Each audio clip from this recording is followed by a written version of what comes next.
தமிழக அரசியலில் இன்று ஒலிக்கும் மிக உரத்த குரல் மாநில சுயாட்சி. ஆளுநர் மாளிகைக்கும் தலைமைச் செயலகத்திற்கும் இடையிலான இந்த மோதல் வெறும் அதிகாரப் போட்டி அல்ல. இது இந்திய அரசியலமைப்புச் சட்டம் வழங்கியுள்ள கூட்டாட்சி தத்துவத்தின் மீதான ஒரு மிகப்பெரிய சோதனை. ஆளுநர் RN ரவி மற்றும் முதல்வர் ஸ்டாலின் இடையிலான இந்த மோதலை இன்று நாம் ஆழமாக அலசப் போகிறோம். தமிழக ஆளுநராக RN ரவி பதவியேற்ற நாள் முதலே அவருக்கும் மாநில அமைச்சரவைக்கும் இடையே ஏதோ ஒரு வகையில் கருத்து வேறுபாடுகள் தொடர்ந்து கொண்டே இருக்கின்றன. மக்களால் தேர்ந்தெடுக்கப்பட்ட ஒரு அரசுக்கும் மத்திய அரசால் நியமிக்கப்பட்ட ஆளுநருக்கும் இடையிலான இந்த நிழல் யுத்தம் இப்போது நீதிமன்றப்படி ஏறியுள்ளது. ஆளுநர் RN ரவியின் பங்கை பற்றி விளக்கத் தொடங்குகிறார். குறிப்பாக சட்டப்பேரவையில் நிறைவேற்றப்பட்ட மசோதாக்களை அவர் கையாளும் விதம் பெரும் சர்ச்சையை ஏற்படுத்தியுள்ளது.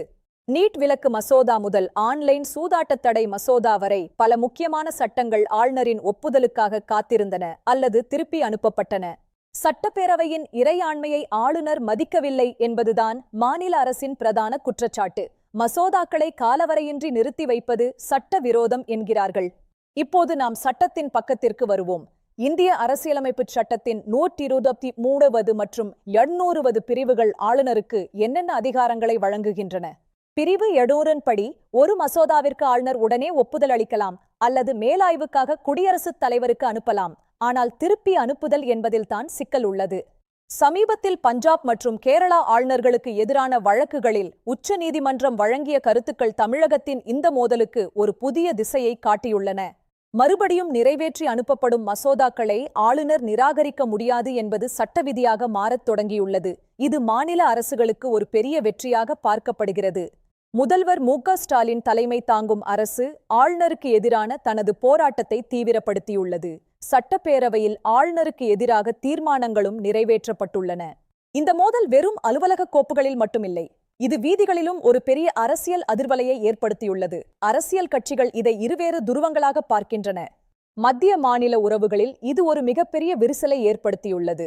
ஆளுநர்களை பயன்படுத்தி எதிர்க்கட்சி ஆளும் மாநிலங்களை மத்திய அரசு முடக்க பார்க்கிறது என்ற குற்றச்சாட்டு வலுத்துள்ளது. கூட்டாட்சி தத்துவத்திற்கு இது ஒரு அச்சுறுத்தலாக அமையுமா அல்லது மாநிலங்களின் உரிமைகளை இது நசுக்குமா என்ற விவாதம் தேசிய அளவில் முக்கியத்துவம் பெற்றுள்ளது. தமிழக மக்கள் இந்த விவகாரத்தில் மிகவும் விழிப்புடன் இருக்கிறார்கள். சமூக வலைதளங்களில் ஆளுநரின் செயல்பாடுகள் குறித்த விவாதங்கள் ஒரு நாளும் ஓய்வதில்லை. சட்டப் போராட்டம் ஒரு புறம், அரசியல் மேடை பேச்சுக்கள் மறுபுறம் என இந்த மோதல் இன்னும் பல மாதங்களுக்கு தொடரும் என்றே தெரிகிறது. ஆளுநர் RN ரவி தனது நிலையிலிருந்து பின்வாங்குவாரா அல்லது சட்ட நுணுக்கங்களை பயன்படுத்தி தனது பிடியை இருக்குவாரா என்பது $1 மில்லியன் கேள்வி. இந்த அதிகாரப் போட்டி தமிழகத்தின் வளர்ச்சிக்கு தடையாக இருக்கக்கூடாது என்பதே ஒட்டுமொத்த தமிழக மக்களின் விருப்பமாக இருக்கிறது. இந்த மோதல் குறித்த உங்கள் தனிப்பட்ட கருத்து என்ன? ஆளுநரின் செயல்பாடுகளை நீங்கள் எப்படி பார்க்கிறீர்கள்? கீழே உள்ள கமெண்ட் பகுதியில் எங்களுடன் பகிர்ந்து கொள்ளுங்கள். நன்றி.